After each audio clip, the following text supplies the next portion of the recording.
Now, on 105.9 FM and streaming worldwide on the WMAL app, O'Connor and Company. It is 7:07. It's O'Connor and Company. It's a very busy Tuesday morning, and it's Larry O'Connor back where I belong. Very happy to be back, and thank you again to Andrew Langer, to Hans von Spakovsky, and to Derek Hunter for filling in, but mostly thank you to the ladies. Julie, thank you for keeping all those boys in line while I was gone. It's good to be back. Well, we missed you. We're glad you're back. Thank you. I'm glad to be back. I'm glad my daughter got married off without a hitch. Beautiful wedding.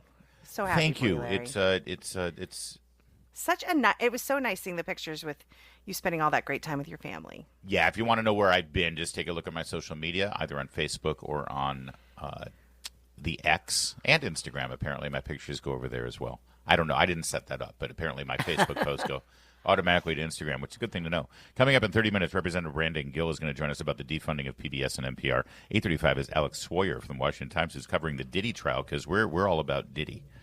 She's kicking it over there with the Diddy stories. Kicking it. Can I say kicking it? Here comes Kevin Roberts. He'll tell me. He's a doctor. He knows these things. He's Dr. Kevin Roberts, of course, president of Heritage Foundation. Kevin, good to talk to you. Thanks for joining us. Man, it's been a while. Thanks for having me. Always a pleasure to be on the radio, particularly with Julie, but sometimes with you too. I understand, sir. I don't blame you. And by the way, you're always welcome. We love having a conversation with you about grand things as well as the micro things. One of the things we love about what Heritage Foundation is doing right now is you're focusing on the micro stuff in our backyard, because that's where these fights are happening with our parents, and I know that you're passionate about that. But on the zoom-out scale, I'd love for you to sort of reflect on the first 100 days of this Trump presidency and how the conservative movement has sort of made a shift here along with this new leader. Well, number one, the first 100 days get an A+. You know, as a lifelong conservative, I've been waiting, even during the Reagan years when I was an adolescent, for a conservative president who would have the vigor and the pace of FDR and his New Deal. In fact, we get the phrase first 100 days from FDR, and thankfully we have that in Donald Trump. Nothing against Ronald Reagan, obviously, but what Trump is proving to us is what we've been saying often when we've had conversations on this show, that when conservatives are in power, they need to wield it. It needs to be legal and constitutional and all of those things, which this has been. But it's got a plus. But to the second part of your question, Larry, about changing some things, clearly that's happening. The president has endorsed a wide-ranging tariff regime.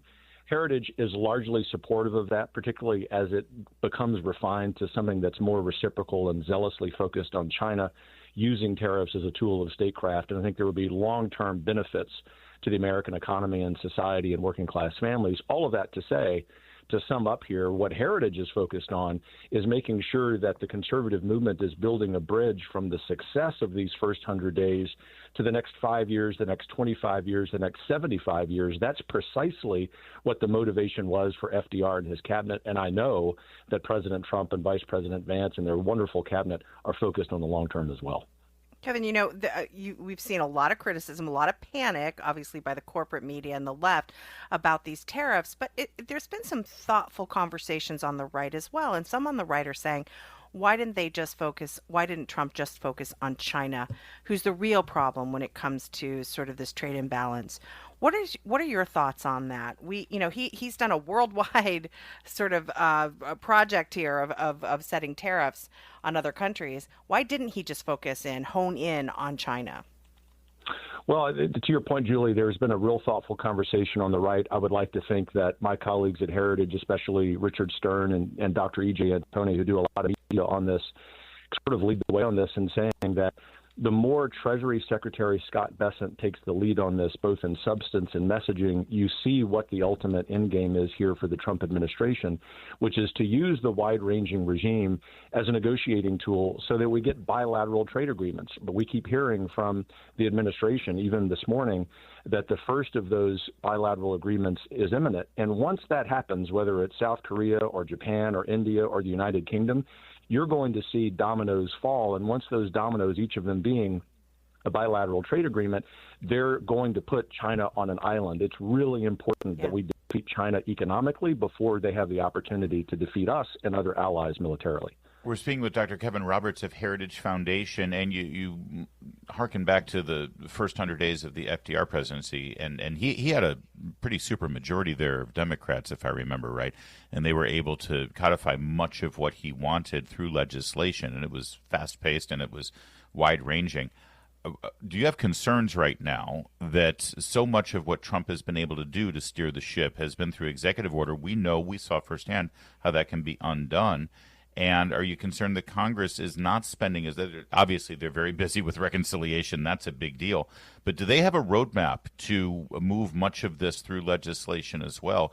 Even if there are Democrat senators who are opposed to these things, let them go on the record. Let them face the voters if they vote against things that are obviously, I think, very popular with most people.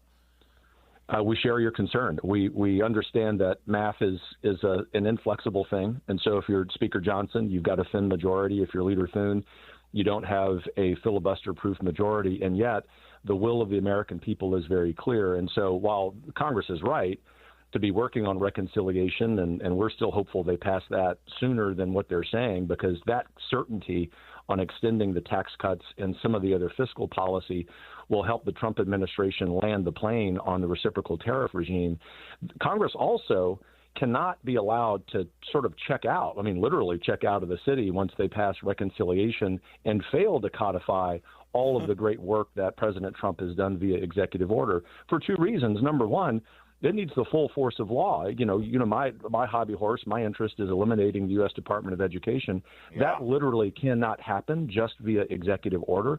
But the second point, to kind of come full circle in this, if we're going to have long-term benefits from the great success of the first 100 days, Congress has to codify a lot of this. Yes. And so we're going to keep their feet to the fire. Yeah, I'm so glad to hear that. I think a lot of people are really worried about that. We see all of these great executive orders coming through, and then all of us think, good grief, what happens if we don't have another Republican in office after Trump? I think that is a real fear of the American public, that all of this will just go away and will return to sort of these Biden policies. It's impossible to overstate this great point that the two of you are making and what you just said, Julie. You know that at Heritage we play the inside-outside game of politics and policy, which is to say, on the inside of the city, inside the Beltway, we offer policy solutions to the problems that are facing Americans.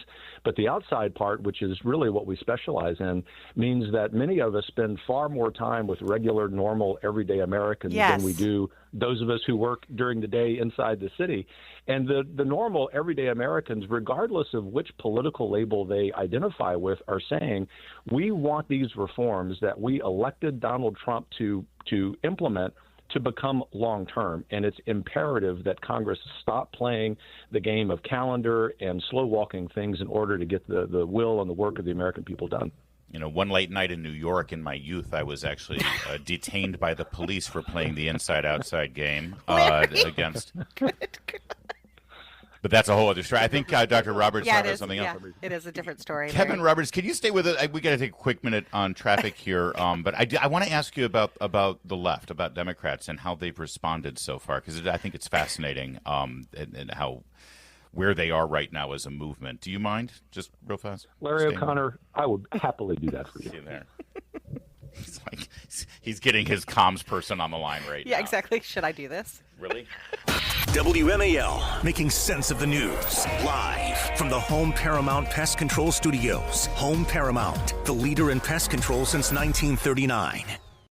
O'Connor and Company, we continue with Dr. Kevin Roberts, Heritage Foundation. It always amuses me that there's a certain contingent of people in the so-called conservative movement, but I'm sort of dubious of many of them now based on some of the positions they've taken in recent years. And, of course, in mainstream media, who are just outraged and dumbfounded that Heritage Foundation under Dr. Roberts' watch is not cranking out the same dusty white papers they did 50 years ago. It's like, yeah, thank you. We were supposed to have some sort of, revitalization of the movement, considering things are different in 2025. Principles and values don't change, but the way they are applied based on the reality of the world we're living in obviously have to change. And that's what Dr. Roberts has been able to do with Heritage Foundation. I say that, Dr. Roberts, not just to pander to you, but also to point out how are you amazed? I really am amazed that the Democrats, with Chris Van Hollen, of all people, leading the way, have decided to die on the hill of illegal immigrant criminal gang members, trying to make the case to the American people about due process without actually explaining that this man had plenty of due process in our broken immigration system, but the due process is still there, that they think that this is a winning message for them.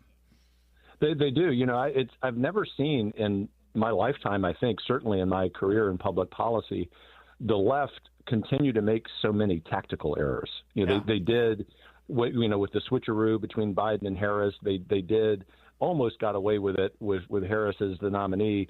And then now Senator Van Hollen just completely doubling down on El Salvador, man. And you know, and the irony, but it really is a tragedy, is that he spent far more time focused on this guy who is a felon rather than on the victim of the crime of the gang that this guy's a leader of. And it just shows you how unhinged, how untethered the left has become. And just so that people in the audience know, I don't mean that to be some empty political gratuitous criticism. You know, Larry, one of my political heroes, even though I disagreed with him on a lot, was former Senator Daniel Patrick Moynihan. I mean, where are the Moynihans for the left of center folks? Right. Thoughtful, erudite, you know, very learned folks who could have a substantive disagreement. And the answer to that is they aren't around, not even among U.S. senators. And so I think the left is in real dire straits here, which is all the more reason, continuing the thread from the first segment, for us on the right to put pedal to the metal on this Trump agenda, to say, darn the torpedoes, we are going to be on offense every day, which we are at Heritage, not just for the next 100 days or the next year, but for the next 100 years. This is our opportunity. Kevin McCarthy, the other Kevin, was on Bill Maher the other day, and he said the future of the Democrat Party is David Hogg, which I totally agree with. And people like Jasmine Crockett. There was recently this photo spread of these extreme leftists in their homes, showing Soros and Huma Abedin, in these weird olive green matching outfits, in the skyscraper on the Manhattan. Yesterday, Kamala Harris went to the Met Gala, and the official Democrat Twitter page tweeted it out. Like, they're sitting there wondering how do we attract middle Americans? Oh, I know. We'll tweet out a picture of Kamala at the Met Gala. They cannot connect. They cannot connect, and they don't seem to understand that these images and this narrative is really counter to. Why is that? Are there no consultants? Or maybe it's the consultants who are the problem. I just don't understand who's talking to the Democrats about this stuff. Julie, one of the cardinal rules of politics on both the left and the right is that consultants are the problem. They're overpaid. No. They waste too much money. They convince candidates on both sides, including on ours, to say really stupid things that everyday Americans know are not correct. But ultimately, this is a sign that the left is so untethered, and it's going to be interesting as we get into the midterm conversation next year, and obviously the 2028 presidential election, to see if the Democrats have figured out what the real root cause of this is, and that is Donald Trump has broken their brains.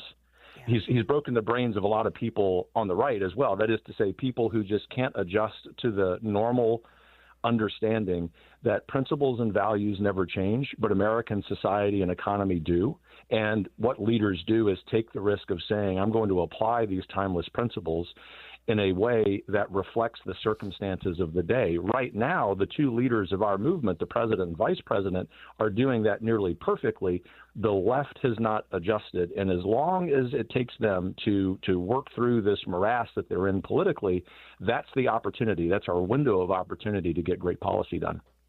Well, I also want to commend you for the great support you've given to the folks at Daily Signal as they've broken out as their independent entity there with their great reporting and great journalism, great podcast.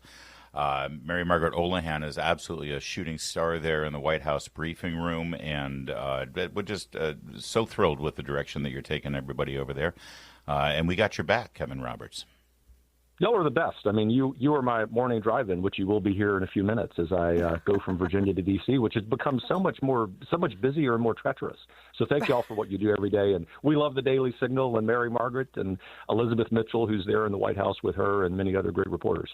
Thank you. We only mention Kevin. Mary Margaret because she's co-hosted here on the show. We're myopic that way. If you're not on the show, we don't always care. on brand. That's why Exactly. you're good at what you do. Thanks, Kevin. 7:23.